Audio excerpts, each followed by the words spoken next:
Hello, Pastor Matthews. How are you? Doing well, Bishop. Doing well. So honored to be a part of this, and so grateful for this time and opportunity.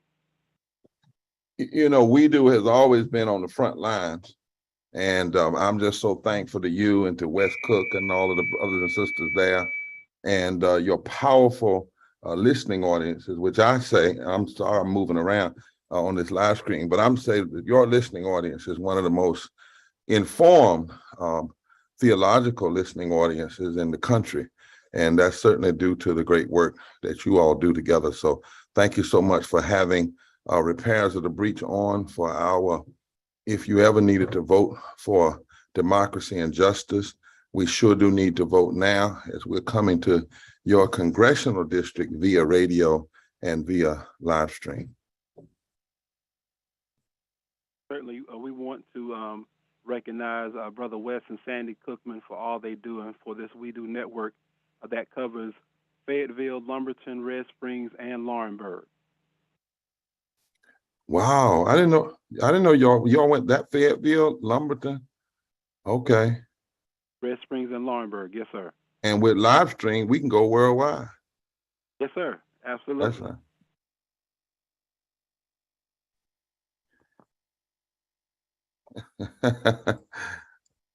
Well, we've got somebody on the line named Brianna Kemp, and I want her to just kind of share with folk on the line where other sites they can go to and view this session, very informative, where they can go and because we're cross-posting and they can call friends, text friends, email friends, and tell them, look, if you want to get to real information about, particularly about what's going on down in that area, you can tune in. So Brianna, would you introduce yourself and let folk know? Yes, thanks, Bishop Barber. My name is Brianna Kemp. I'm a national organizer with Repairs of the Breach. I'm really happy to be on with y'all today, and thank you, Pastor Matthews, for having us on. For those of you who are joining us and listening, you can also watch this live stream on the Repairs of the Breach website, which is breachrepairs.org/live stream. You can also find this live stream on the Repairs of the Breach Facebook page and Twitter, and also on Reverend Barber's Facebook page on Twitter. So if you're able to jump online, please join us. We're so happy to be here with y'all. And Pastor Matthews, you've got a powerful preacher down there in Fayetteville. She's with the AME Zion Church. I want her to introduce herself. She's on this live stream with us and tell her people who she are. A lot of her friends may know her out there. And if she can give a shout out to them and tell them to go call people and tell them to join us up. Reverend Broom. Thank you, Bishop Barber. Thank you, Pastor Matthews, for allowing us to be in this space. I am Reverend Hannah R. Broom. I'm an ordained elder in the AME Zion Church, the National Faith and Justice Organizer for Repairs of the Breach. We have truly been galvanized to go into our communities and register people to vote, get them informed, civic engagement. So all of my women, my powerful women leaders, my powerful community leaders all come together. Make sure that you are the link that was shared for the last few weeks. Please click onto that, share with a friend, be digital evangelists, ambassadors, and share this link with them so that we all can stand together for justice. Thank you, Bishop Barber, for this time and this chance, this opportunity.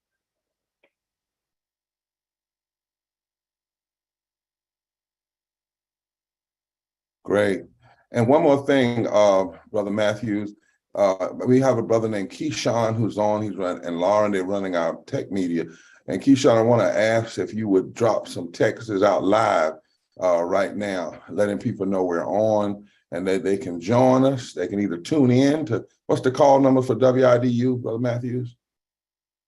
For WIDU, it is 99.7 FM, 1600 AM. Okay. And for our family in Lumberton, it is 97.1 FM, 1340 AM.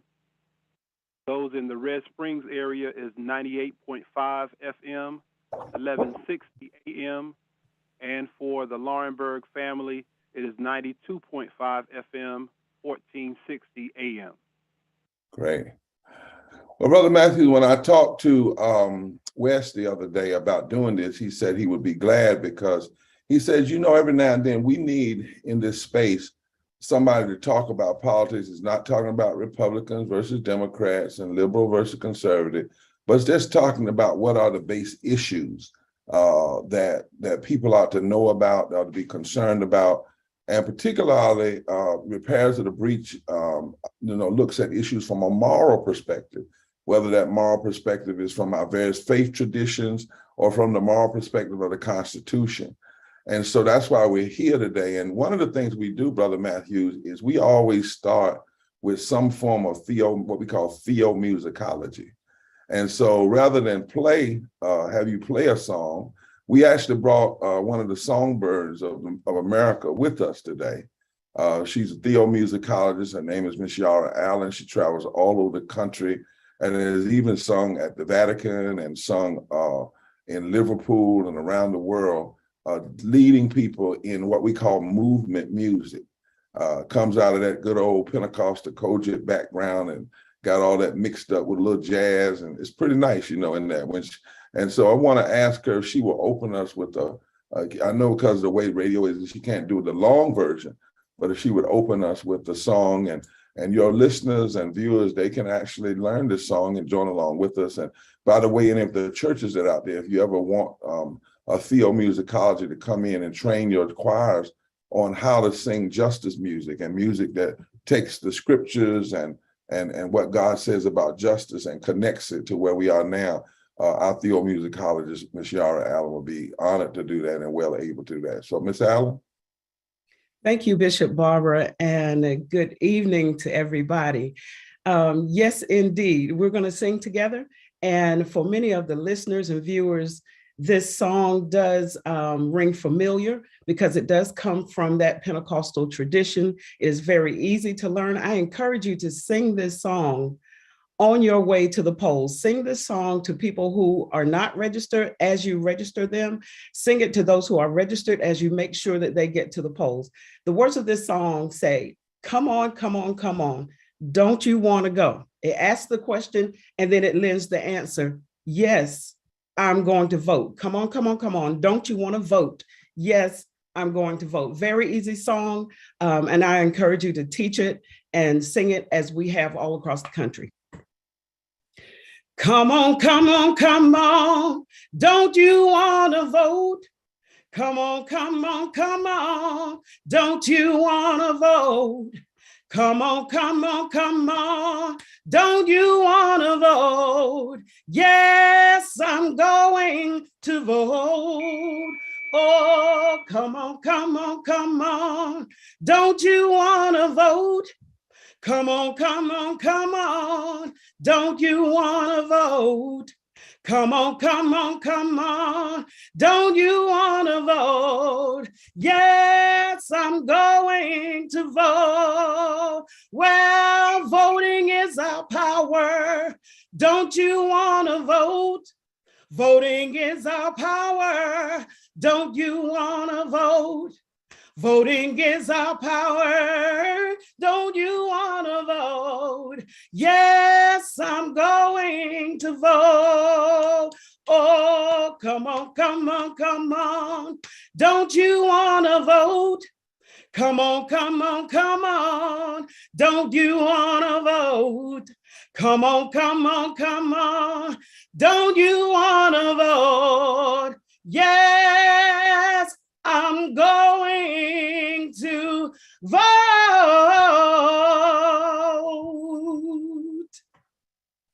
Well, Matthews, I see you over there bopping your head and about to jump out the seat and get the can on. Very spirited. That's right. But that's how we do it in the movement, Doc. And the movement has always had a song in the midst of no matter what was going on. And one of the reasons we're doing this across North Carolina is I want to give your listening audience some facts and figures that they may not have ever heard. And I'll give them because they represent policy failures. Poverty and low wages is not something that people do to themselves. It is the failure of policy. and therefore the failure of policymakers. And people get to be policymakers by who we vote in office. I'll talk about that later, but I want to give you some statistics and your audience, and then we have what we call 3 testifiers, people who are actually poor and or low wealth, who are going to come on and talk about why it is poor and low wealth persons, low wage persons cannot afford to sit down, and there we are to say, come on, don't you want to vote? In North Carolina, Reverend Matthews, today, all these years since the March on Washington, 48% of all the people in North Carolina are poor and or low wage. You think about that, 48%.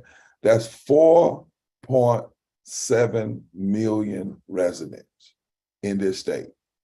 You know, there are only about 9 million people in the state total, or a little near 10 million. But 48% of those are poor and or low wage. That's 1.3 million children. That's 2.5 million women. That's 2.3 million Black people or people of color. And that is 2.4 million white brothers and sisters are poor and or low wealth. You should also know, your audience, to know that why we say if we ever needed to vote for democracy and justice, we need to vote now, particularly the poor and low wealth brothers and sisters, that in this country, in this state, we have 35,000 people who are imprisoned. That's and 61% of that 35,000 are people of color, even though people of color do not represent that much of a percentage of the population. And until recently, if you were arrested and got a felony, even if you paid your debt to society, you couldn't get your voting rights back. Just recently, Reverend Matthew, we won that case, and now persons who have paid their debt to society can have their voting rights restored. We want to say that on the station because a lot of people don't know it yet. Lastly, in this state of North Carolina, in this country where we spend more money on healthcare than any other country in the world, and North Carolina is considered one of the top medical states because of the hospitals we have here, there are over 1,087,000 people who are uninsured. Over 1 million people are uninsured because currently our policies in this country say that your health care is connected to your job and not to your body. Now, mind you, everybody that gets elected to Congress, that goes to the United States House of Representatives or the Senate, they get free health care paid for by us. We pay for their health care, but they've not yet moved to believe that the people who pay for their health care ought to have health care just like them. And then lastly, there are 9,000 homeless people in North Carolina on any given day. The minimum wage is just a little bit over $7.25. And in North Carolina, in order to afford a basic 2-bedroom apartment, you have to work 87 hours at minimum wage. In other words, you can work 87 hours a week at minimum wage and barely be able to afford a 2-bedroom apartment. And there are 2 million workers in this state, get up and work hard every day, and they make less than a living wage of $15 an hour. That means 49, almost 50% of the workforce in North Carolina makes less than a living wage. Why do we bring all that up? Because who gets insurance? Who gets paid a living wage? Who has voting rights? Those are all political matters and are determined by who gets elected. I want to come back after these testifiers, as we're here on We Do today, and talk about why that ought to concern us as people of faith and why that ought to concern us as moral agents. I'm not here to talk about Democrat and Republican. We're here to talk about our deepest moral tradition and really in some way what Jesus says about how we as a nation should care for the least of these. But before we do that, we want to put a voice and a face on those numbers, because sometimes we hear those numbers and we say, oh, those are numbers. but let's look at who that looks like. So Brianna and Keyshawn and others, we have some video and some recordings we want to put up now. That's right. Thanks, Bishop. I'm honored to introduce our testifiers today. First, we're going to watch a video from Beth Schaefer, who is a Raise Up Fight for 15 leader in South Carolina, and just recently spoke at our Mass Poor Peoples and Low Wage Workers Assembly and Moral March on Washington and to the polls in June. We'll see that video. And we had over 150,000 people. We did. From all over the country and millions online. Just want to mention that. Yeah. Yes, it was powerful. And so we'll hear from Beth, who was there with us. Then we'll hear from Diana Powell from Justice Served NC. Then we'll hear from Pastor Nestor Gomez from Hope Cafe and Comunidad Vida Nueva, North Carolina. And then we'll hear from Bertha Bradley, affectionately known in the movement as Mama Cookie, who is also a Raise Up leader in North Carolina. And we can go now to the video. And each of these are going to take, Rev. Matthews, no more than 2 minutes. And I want those who are live, try to keep it to 1.5 minutes because we are on radio and it's a little bit different than being live, you know, in a sanctuary. So we ready for the first one? Yes, we are.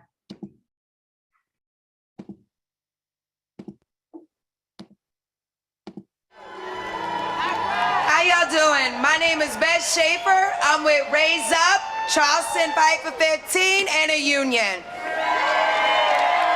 I have been struggling to pay my bills since I've been working at 16 years old.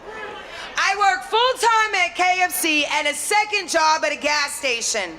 I work 64 hours a week, 7 days a week. Out, Lauren. Let's stop right there. Let's stop right there. Because let's stop right there. Let's take that video out. Let's stop that video because evidently it wasn't tested at the beginning. Let's go to our live. We have to test. Let's go to our live testifiers. Kip. Welcome, Diana. We're so happy to have you. Are we ready for the live ones? We're ready. Yep. Welcome, Diana. Hi, good afternoon. My name is Diana Powell. I'm the Executive Director of Justice Served in North Carolina. I am one of the co-plaintiffs in the lawsuit that was filed. And in this lawsuit, where 56,000 North Carolinians have the right to vote, to register and vote. The court's ruling is one of the largest expansion of voting rights in the state since the Voting Rights Act in 1965.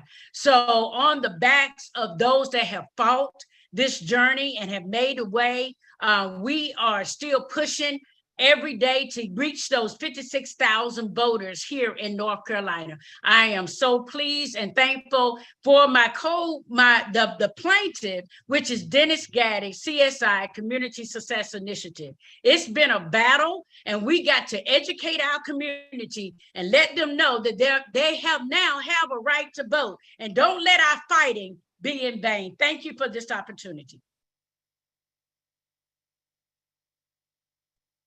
Thank you so much, Diana. So 56,000 people, Reverend Matthews, can now vote. They couldn't. 56,000 people can now register and vote who couldn't vote last year because people went to court and won that right to vote. And we need people on this station, and we do. If you know anybody who committed a crime or were convicted of a crime and they served their time, they had their voting rights taken, that now those voting rights have been restored and they can register to vote. Who's our next testifier? Next, we're going to hear from Pastor Nestor Gomez. Hello, everyone. Thank you for this opportunity. We are working with the Comunidad Vida Nueva. I am the co-founder and pastor. And right now, my big preoccupation, number one, is about my community, Latino, Black and Brown, vote. Number one, we are working for resistance to vote because sometimes we demand justice, we demand new policy. I remember one phrase is very important for me. Reverend Martin Luther King Jr. say, now is the time to make justice a reality for all of God's children. This is very important for me because if we need justice, we need both. Because my vote, your vote is your voice. For example, I don't vote because my social status. For the last 20 years here in North Carolina, I live here, pay my taxes, but I don't have the opportunity for vote. But two of my 5 children are citizens and they vote because I say they, your vote is your voice. We need both. I say to my community in North Carolina, for example, right now, Latino community is 1.2 million here in North Carolina. You know, I challenge the people for both. Last one is very important in this election with Comunidad Vida Nueva. We are working in Harnett County, part of Wake County, and Johnson County to put the safe site for the people, you know, protect the vote. It's very important for us, say to the people, vote, okay? Thank you so much. Thank you, Pastor. Thank you. You're so right. It's so important for the people to vote, and the Latino community, 1.2 million people now in this state. And for those that can vote, it is important that we do. It is the only way we can make sure that justice is a reality. Brianna, who we have next? Next, we'll hear from Mama Cookie with Raise Up for 15.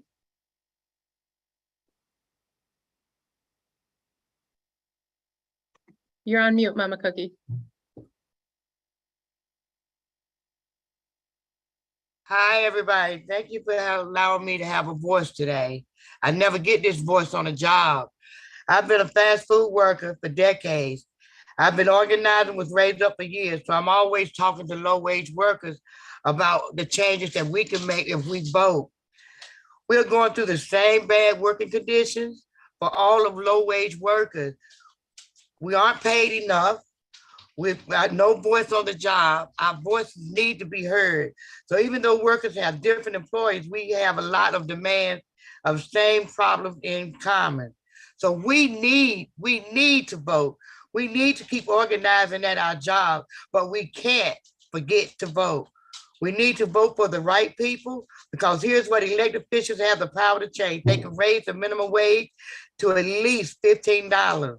Elected officials could make it easier for workers to form unions. Elected officials could hold corporations accountable for wage theft and unsafe working conditions. If we can get pro-worker candidates into office, it can pave the way for us to win what we need. To all the workers, I say, your voice matters. Your vote matters. Organize, organize, organize, and then please go vote. Thank you so much. Wow, we need to take that and send that everywhere in the whole country, because that's it in a nutshell, y'all. Pastor Matthews, what we're saying to folk is, if somebody tells you your vote doesn't matter, first of all, why are they saying that to you? Why would they be trying to get you to stop doing something? It might be because they know how much power you have. Because, or if somebody tries to take your vote, and you heard Mama just say, listen, whether or not you have a living wage is going to be determined by somebody who gets into office, whether or not you have health care, whether or not you have labor rights. And your audience that we do, and all around that congressional district down there, needs to understand that you don't just vote for folk because they wave a flag. You don't vote for folk because they're ads on TV. You need to check their voting record. Where do they stand? And what we know is in North Carolina, poor and low wealth people have so much power if we choose to use it. But you got to check the record, and you vote for people. You're not voting for Jesus. You don't elect Jesus. You're not voting for God. You're voting for human beings. That the way you evaluate them is where they stand. In fact, in the scriptures, Brother Matthew, the voting is a divine gift, because voting starts in Genesis when God gives human beings the right to make a choice. God says you get to vote, you get to make a choice. And in the Bible, the word koil, K-O-L in Hebrew, that word is the same word for voice and the same word for vote. Is the same word in Hebrew. It's K-O-L, koil. And so we should never allow our voice to be taken, nor should we allow our vote to be taken. And sometimes people will say, well, you know, my one vote doesn't matter. But if 1 million people are saying the same thing, it's not your one vote. It's 1 million votes. And there are elections in this state. I'm going to show you some data in a minute. And Lauren, if you all get that video back up running correctly, let me know. We'll play it at the end. But I want to put up some slides, Rev. Matthews, so you can, your voters. Now, I'm going to have to talk them for those listening by radio, but for those looking at live stream, are we ready for those slides? Yes. Let me see. They're coming up. And they're coming up. We got them, yeah, move them fast. Thank you. Of course, go to the next one. If you look at poverty in the United States, over 140 million people in this country are poor and low income. I want your listeners to hear that, and those who are watching by live stream. That's over 43% of the population. That's over 60% of Black people. That's 26 million people. Over 64% of Latino people, that's 38 million. 40% of Asian people, that's 8 million. Somebody move my flyer. 58% of Native Indigenous people, that's 2.14 million. And 33% of white people, that's 66 million people, are poor and or low wage or low wealth in this country, the richest country in the history of the world. Almost 43% of the nation adult population and 52% of our children. Next slide.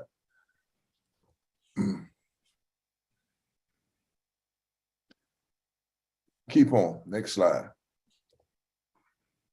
Y'all move them as fast as you can because we are on radio. It's a little different.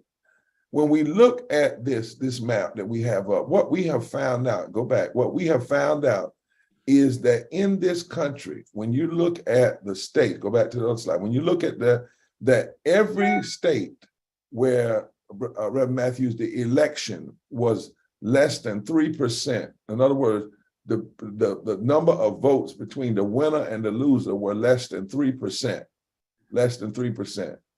The percentage of eligible, non-voting, eligible poor and low wealth voters was over 40-some%, over 40-some%. In fact, poor and low wealth voters now, poor and low wealth voters make up 33% of the electorate. And poor and low wealth voters who make less than $15 an hour, in battleground states make up 45% of the electorate. And in all the states, poor and low wealth persons make up 33% of the electorate. That's a lot of power. Now, in North Carolina, keep on, go to the slide if you can, in North Carolina. In North Carolina, poor and low wealth voters make up something like 3.2 million. See if you can go to that slide, 3.2 million, 3.2 million voters. In the last election, poor and low wealth voters, 2.1 million of the 3.2 voted in North Carolina. Go to the final slide. Y'all find that slide. That means that over 1.2 million, thank you, stop right there on the congressional district, over 1.2 million poor and low wealth voters didn't vote. Now, Brother Matthew, Reverend Matthew, what that means is if a candidate in North Carolina won by, let's just say, 1,000 votes, there were 1 million poor and low wealth voters that did not vote. We looked at every race and the margin of victory, and we found out that if just 19%, just 19% of poor and low wealth voters were to vote that didn't vote last time, they could determine who sits in any office that's running for office right now. Not 30%, 20%, just 19%. Now, for your viewing audience and on the screen now, in the congressional district in Fayetteville, Congressional District 9, the total population of poor and low wealth voters total population in Fayetteville or an area is 640,000 voters, 640,000 voters. Of that number, poor and low wealth in the Fayetteville area that sits in Congressional District 9, 227,000 or 35% are poor and or low wealth voters. That's a lot of power. That means in the Fayetteville area, over 35% of the eligible voters in this, over 35% of the people in this area are poor and or low wealth. Next slide.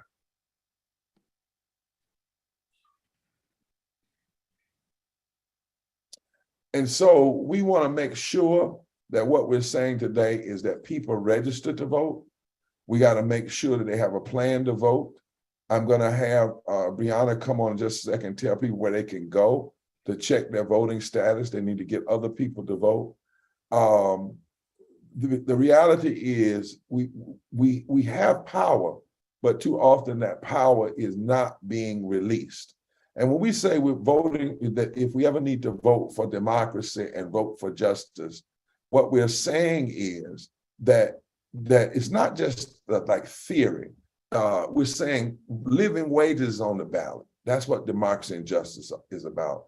Healthcare is on the ballot. Voting rights is on the ballot. Women's rights are on the ballot. Latino rights are on the ballot. LGBTQ rights are on the ballot. All these things are on the ballot. So people need to know, if you sit out and don't vote, then you allow people to make decisions on all these matters without you having any influence. If you do vote, you can determine and decide not about a party, but you can determine the principles and the policies. And really, when people vote, you should understand that it's not about you hate the other candidate. It's not about you dislike folk. It's about policy. It's about policy. It's you don't, when you vote for people, it's not so much support as it is a demand. You say, I'm voting for you because when you get in office, I want you to vote that everybody has a living wage. I'm not trying to be lazy. I want to work. I just want to work for a living wage.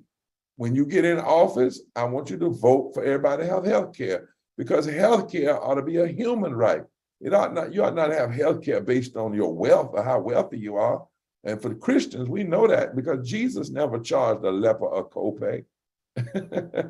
He healed whoever he came into contact with. And so the same is true here. If the politicians in DC all have health care, all of it's paid for by poor and low wealth people, then we ought to have the same thing in America. It should not be something where your health care is dependent on your job and not on your humanity. In fact, Reverend Matthew, the last couple of things I want to say is 330,000 people died during this pandemic because they didn't have health care. It wasn't COVID that killed them. It was the lack of health care. Poor people died at a rate of 2 to 5 times higher than others. Poverty killed them, not the pandemic. Because before the pandemic, 700 people died every day from poverty. 700 people died every day from poverty, and 250,000 people a year. So we're coming to you today from Repairers of the Breach. I want to thank We Do for allowing us to come on, to hear these testimonies, to see this data. You all can click on this link and show it to other people. But the bottom line is there are 3.2 million poor and low-wage voters in this state. In the last election, over 1 million of those persons did not vote. You can't afford to sit home, because if you sit home, other people are going to decide on the issues that impact your life. They're going to decide every day on and if you're working and every day and you say, I sure wish I had more money.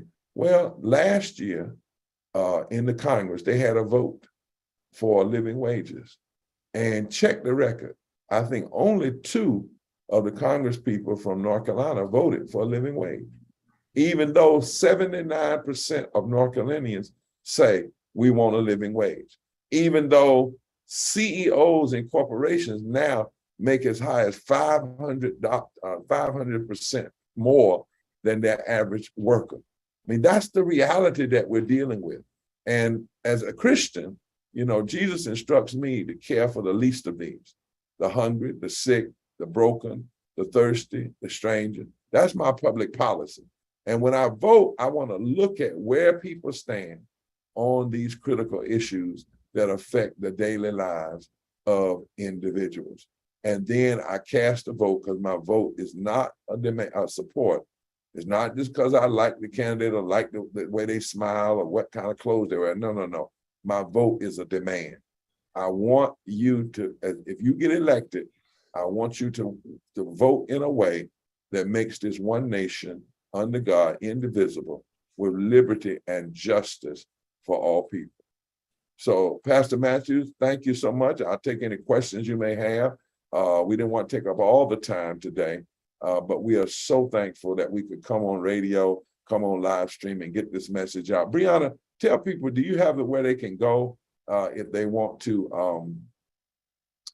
sign up to help out with getting people registered to vote, or people who are already registered to vote? That's the other thing. Most people, a lot of people are already registered, just don't vote. They're already registered, Reverend Matthew, you just need to get up and go vote.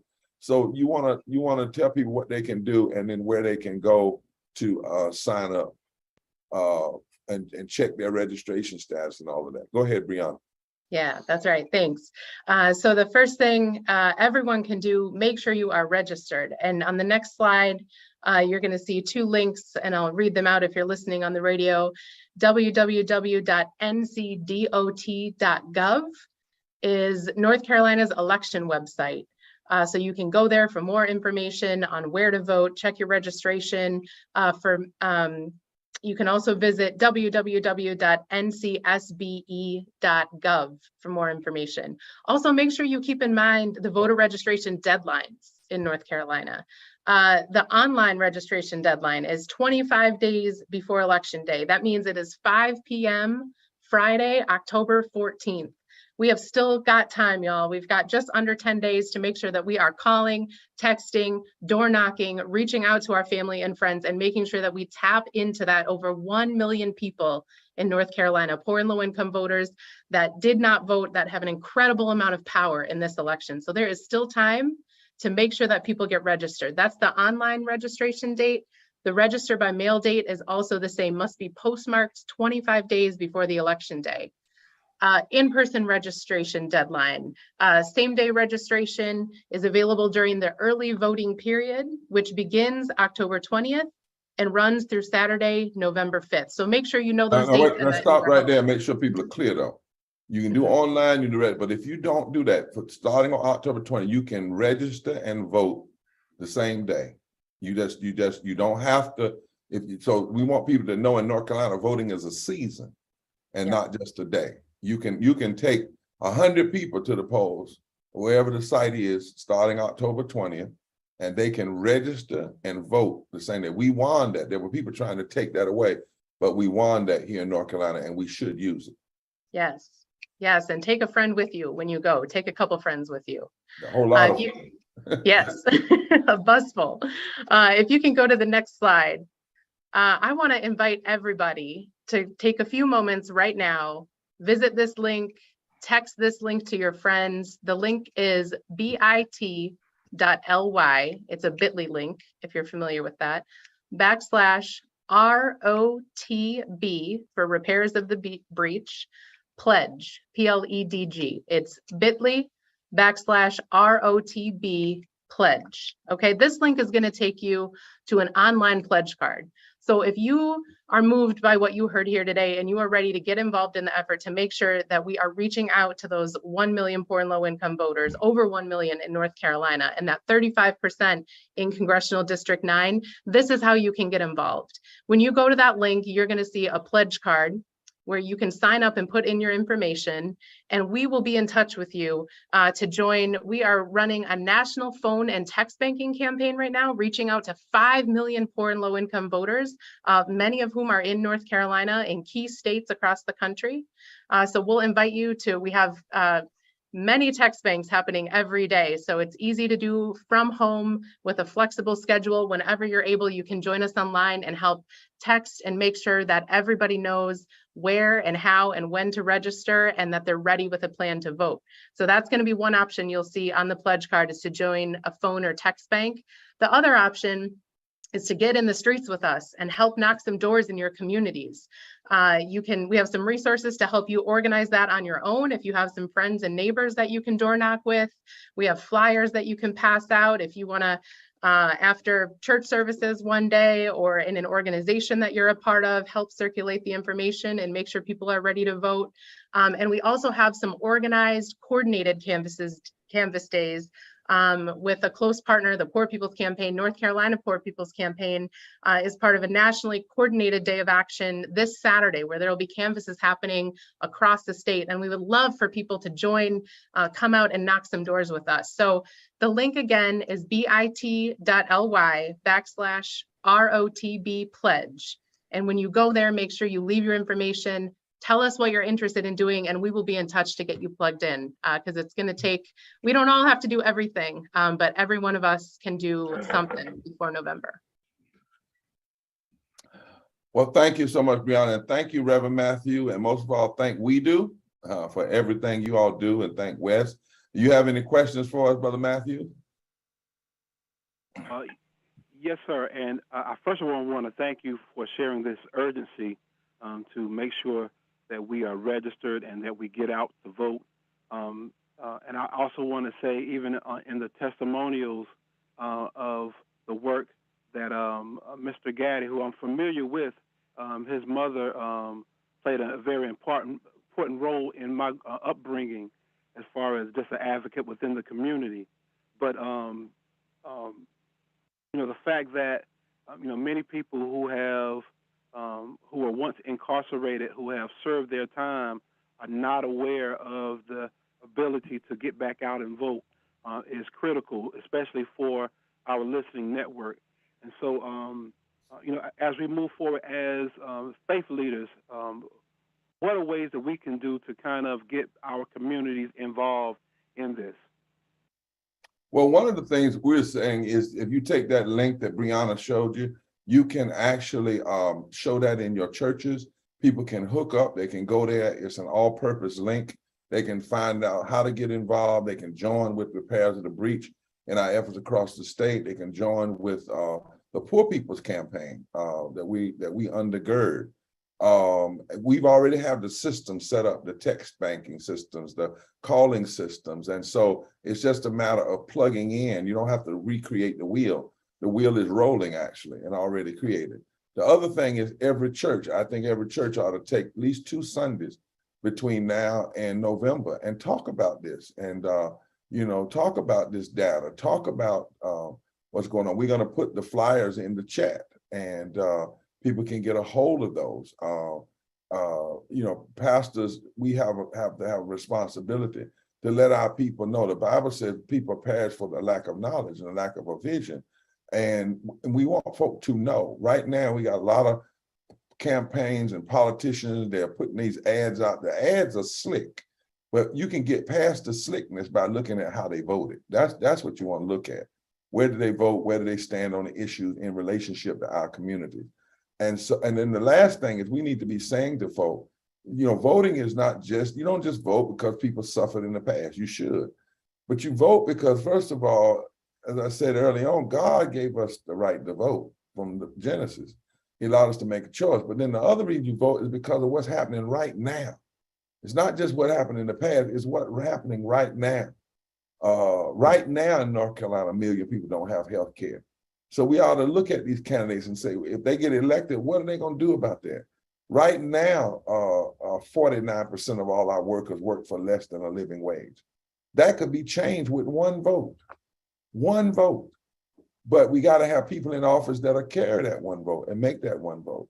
So we need to be pushing people. Pastors need to be pushing people. And we need to say to them, if we ever need to vote for democracy and justice, we need to vote now. And then we need to explain to folk, when we say democracy and justice, we're not just talking about, something as an ideal. We're talking about very practical things. A democracy should protect everybody's vote. A democracy should guarantee living wages. A democracy should guarantee health care. Those are the kinds of things we need to be saying to our people. So very much. Yes, sir. Well, thank you so much.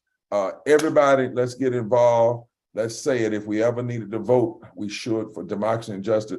We sure do need to vote now. And come on, come on, come on. Let's go vote. Let's move now. We can do this.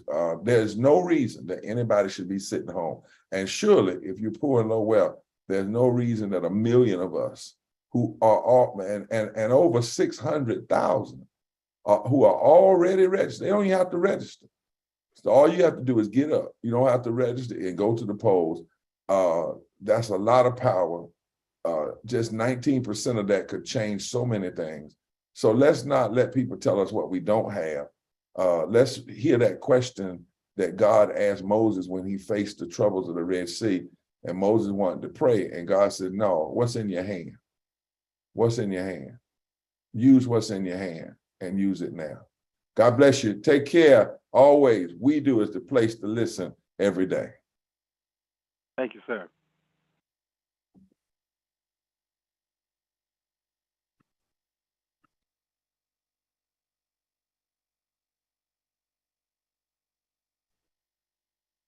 Thank you so much. I think we've got one video to close us out.